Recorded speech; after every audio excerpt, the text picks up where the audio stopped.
لوگ آپ کا ساتھ کیوں دیں؟ مجھے ایک بات بتا دیں۔ اس وجہ سے دیں کہ آپ ان کے چاچی کے پتر ہیں؟ والدین اس وجہ سے ساتھ دیں گے آپ ان کی اولاد ہیں؟ بھائی اس وجہ سے ساتھ دیں گے اس کے ساتھ خونی رشتہ ہے؟ پڑوسی اس وجہ سے ساتھ دے کہ وہ آپ کے دیوار سنجی؟ ایسا نہیں ہوگا یار، آپ کو سفر اکیلا کرنا پڑے گا۔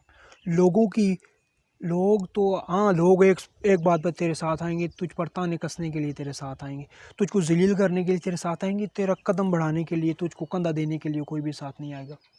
میری بات لکھ کے رکھ لیں، میری بات کو یاد رکھیں کہ کوئی بھی شخص کسی کے لیے نہیں آتا۔ انسان پیدا اکیلا ہوتا ہے، انسان مرتا بھی اکیلا ہے، لیکن جو بیچ کی زندگی ہے، مجھے اس بات کی سمجھ نہیں آتی کہ آپ کیوں ایک ریوڑ چاہتے ہیں، آپ کیوں ایک قافلہ اپنے ساتھ چاہتے ہیں۔ شروع میں تو سب کچھ اکیلا ہوتا ہے، لیکن لوگ آپ کا ساتھ کیوں دیں؟ سوال تو یہ پیدا ہوتا ہے۔ خواب آپ کا ہے تو آپ ہی نے اس کو پورا کرنا ہے نا، خواب آپ کے ہیں تو آپ ہی نے ان کو پورا کرنا ہے۔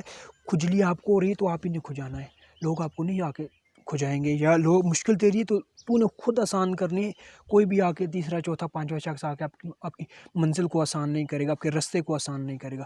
تیرے پاؤں کا کانٹا ہے نا، وہ تجھی کو نکالنا پڑے گا۔ کیوں؟ کہ تکلیف تیرے کو ہو رہی ہے، درد تجھے پہنچ رہا ہے۔ تو جب لوگوں کے بارے میں سوچتا رہے گا کہ لوگ میرا ساتھ دیں گے، تو کوئی کسی کے لیے نہیں آتا یار۔